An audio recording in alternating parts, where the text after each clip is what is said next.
a story about health insurance, dental, and vision, and answer any questions you may have. And he's also got Sandy here, who you guys have met over the years, I'm sure, because she's been a constant. So, thank you, Pete. All right, so are we all set on the camera? Okay, good deal. All right, so first of all, what we want to do is just give you an update on where your plan is right now. You're through the last paid through date that we have of June 2018. So current and prior. So current is right here, prior is right here. What this goes through is this goes through the costs to the health plan and where we are year to date.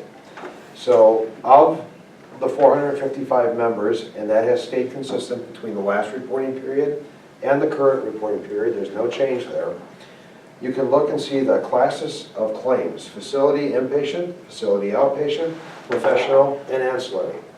And you can see some classes have gone down, which is the facility inpatient, which is a good thing. Other classes have gone up slightly. But overall, as you go down, prescription drugs have gone down 1.4%, and then other pooled costs have gone down 736%. Pooled costs are, your group is in a pool with other groups of like size. And what they do is they look at a pooled cost to apply to a large group plan, and that has gone down dramatically. And the next line across is the premiums paid and final amount. And as you can see, your loss ratio prior was 70.3. You're up slightly at 74.8. Still an excellent loss ratio. Everybody is doing what they're supposed to with, and as we go through, you'll see with using in-network providers, utilizing healthcare in a good manner. Anytime this number, we see this number is below 90%, that is a positive trend, and it's been hovering there for a while. So your medical loss ratio is still very, very good. Down below here, medical claims per member per month. You'll see that again, the inpatient went down, matches with up here. The other categories went up approximately the same percentage. And as we go down all the way through here, total claims, right here, current, 411 went up 9.3%, matches with total claims paid. Again though, medical loss ratio, still in very good shape. So to be at this point of the year with your plan and to be at that medical loss ratio, very, very good. Any questions on the claims currently in the group that we have here? Okay. Population matrix. This is a real telltale, and school districts and public entities tend to be very, very stable in this category, and that's what you will see. You will see almost no movement throughout these categories. So up here, total member count by relationship. The blue area is actually employees. That has not changed in the last period. Spouses, you've gained 2 spouses in the last period.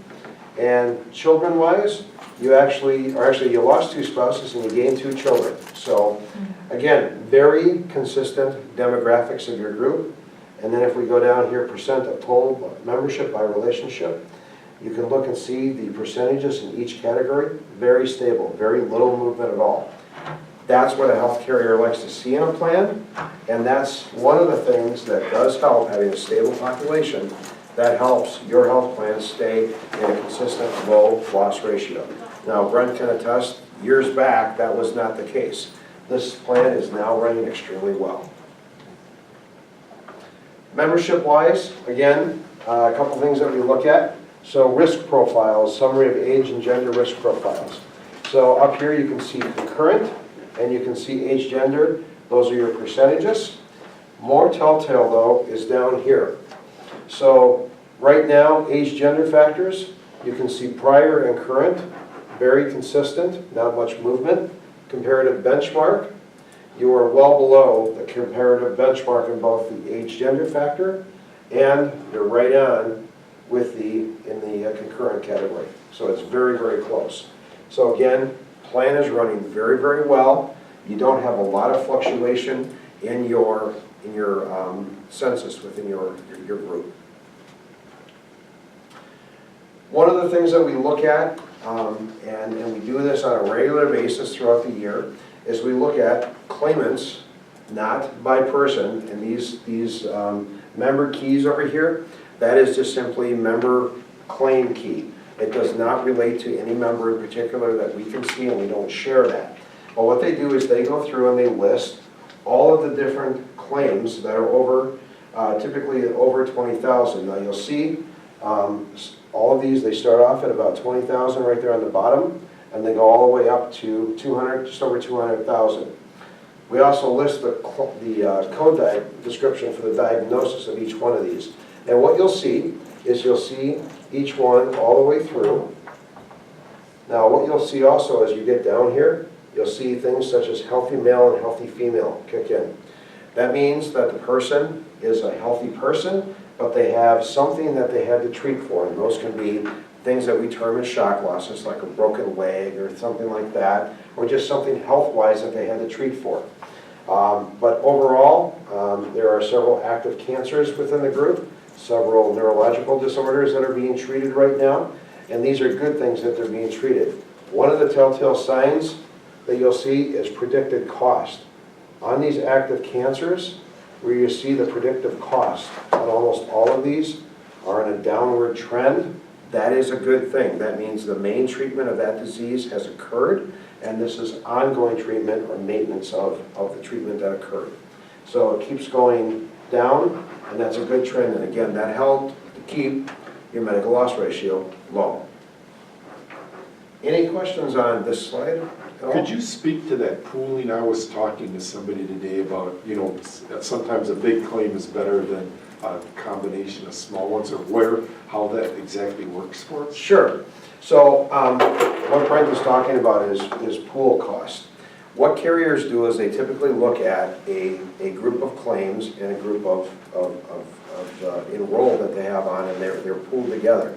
And they come up with an average number of pool costs that is applied to the claims area as a separate, typically a separate charge. Now, as you'll see, the pool that you're in at Security Health Plan, because you're at Security Health Plan, the pool that you're in, prior they charged $17,000 against your health plan for the prior period. Obviously, the current month, their pooling was a huge drop. There was a huge drop in the pooling, and there was a negative number. So what they did is they applied a negative number which related to this huge percentage going down. That is where they average the claims out on an underwriting and claim standpoint for their set of groups that they have. So Security Health Plan, for instance, has a pool cost. And what they do is they set a threshold number. So any claim above a threshold number, anything above that goes against the pool cost. When the pool that you're in drops down like that, you'll see a negative number like this, which is actually a positive. It bodes well for your health plan. If you saw this as at just 108,000, Brent would be saying to me, well, Pete, what the heck's going on? Get me in a different pool because I don't want to be in this one right now. And so this was, again, a positive impact, as you can see. And what size claim is it that they start pooling at? I will check on what Security is doing right now. They change this from time to time depending on theirs, but I will find out what their pool level is and I'll let you know. So I don't know what their particular pool level is right now. I haven't been there for almost 9 months now. All right, so that's all right. Any other questions? No? Prescription drugs. This is one of the highest cost areas of your health plan. What this report shows is it shows the top medications, the top 20, and it goes through and it shows the allowed amount, the total number of scripts, and the allowed dollar amount per script. Now, this does not run in chronological order, so the highest cost one is not up here and the lowest cost one is not down here. It goes by the listing of the script itself. So, when you go through here, you can see that, okay, so this one right here, which is Vyvanse, has 67 scripts, but the average cost of that script is $300. So that's a lot lower. You can have some of these where they're one script, $21,000.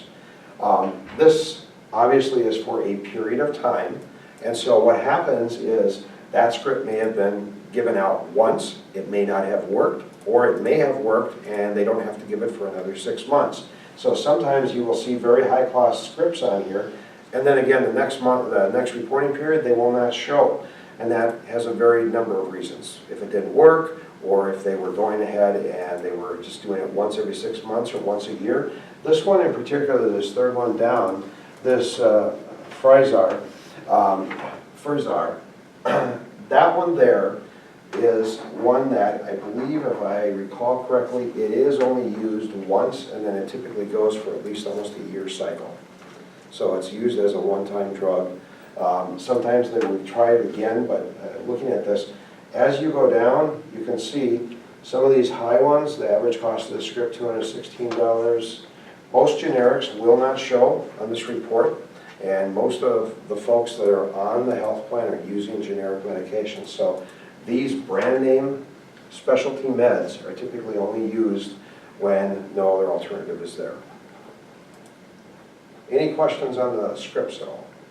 Your scripts running the way they are right now and related to your loss ratio, your script utilization is running very well. Down here in the bottom, the total of these drugs, you can see right here, 268,000.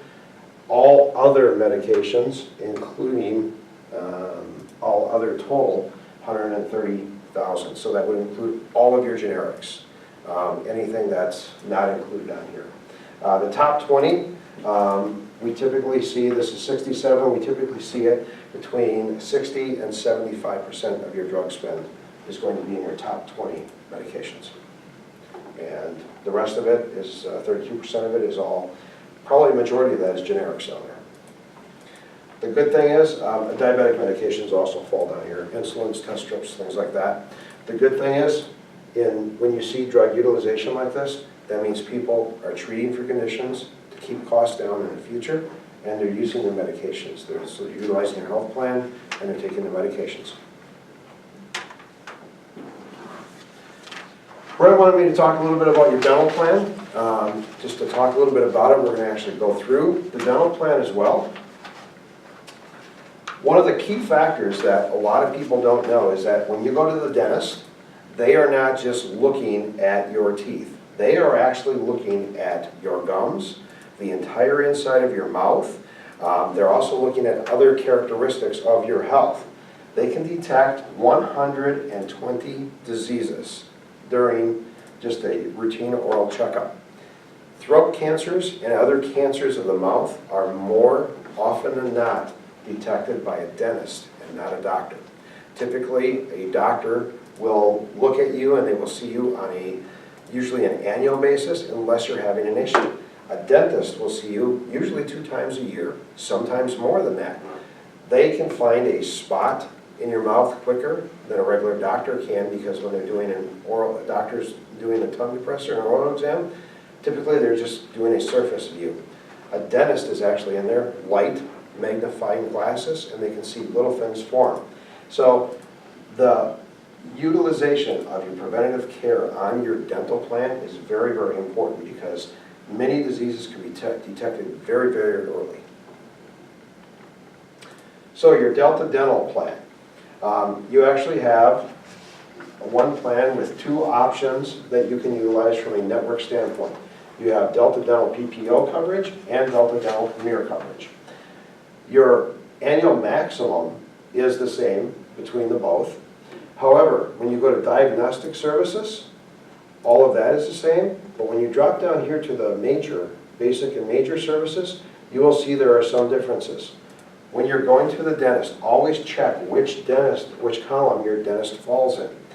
Many dentists are working to get to the higher premier level because they know that as more people are on the Delta Dental plan, they will pick up more patients, and you get a higher level of coverage under the premier level.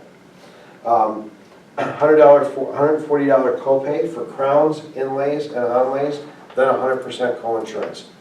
This is a great feature of your plan. I can tell you the crowns that I've had, I've paid more than $140 for. So as a feature of your plan, and also the orthodontic coverage, the $1,500, That is a higher than average benefit, so you should take advantage of that if you do have children.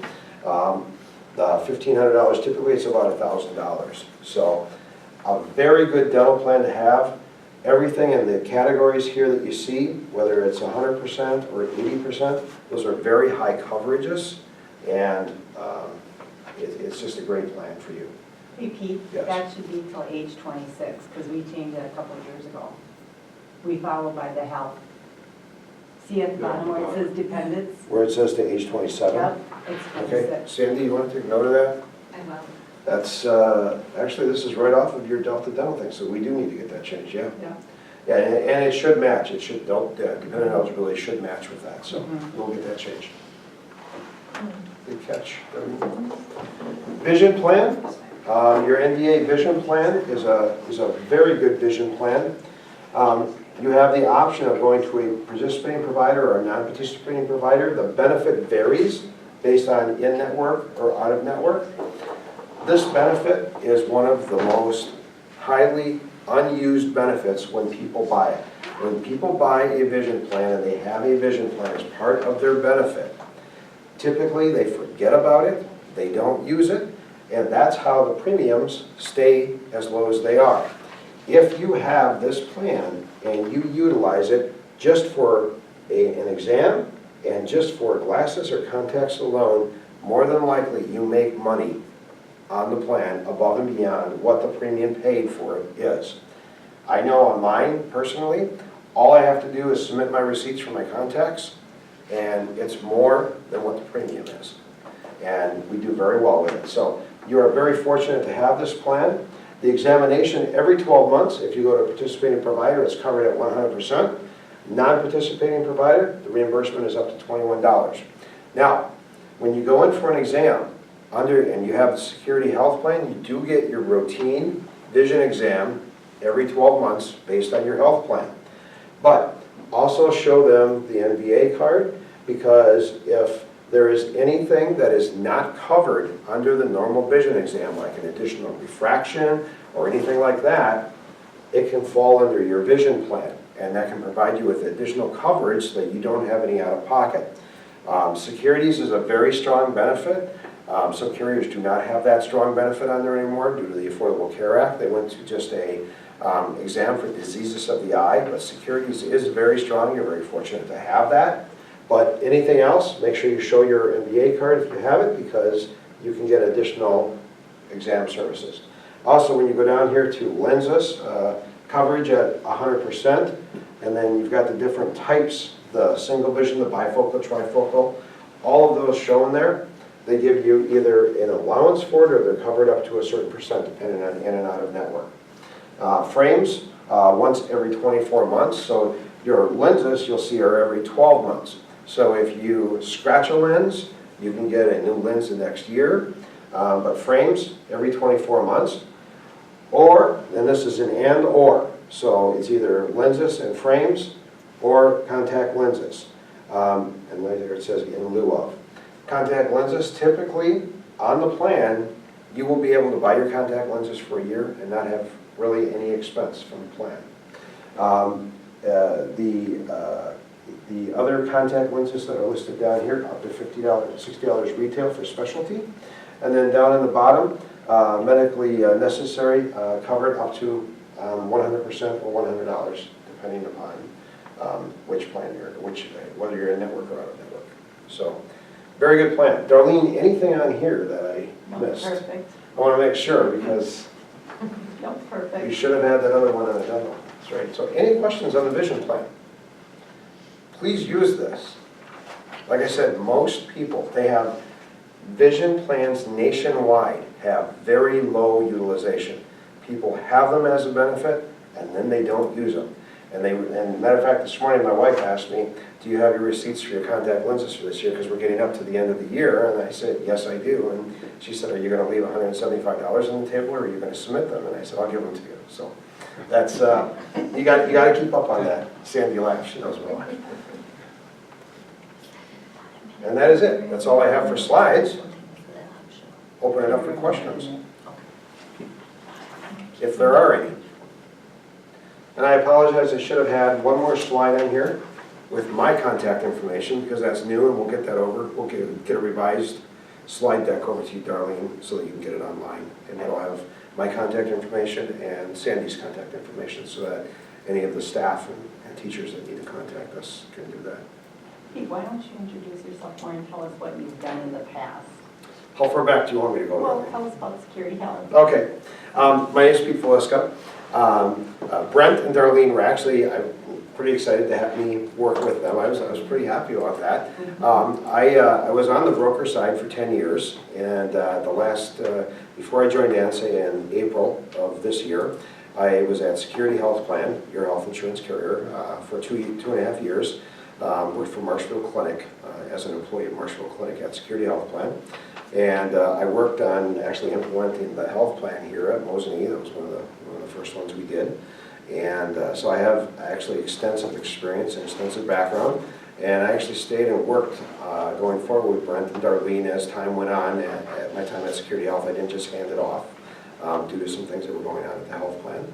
So my family is from down here. My dad was born and raised here in Mosinee, and known Darlene for a while, and Brent as long as we've had the school district. So a little bit about me.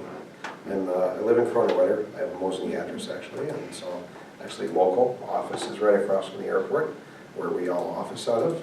And I have a wife, her name's Heather, and a daughter named Kennedy. So a little bit about me. Thank you. Yeah. Thanks. So if there's no other questions. All right. I thank you guys for coming. Darlene, thanks for showing up. Get that free turkey.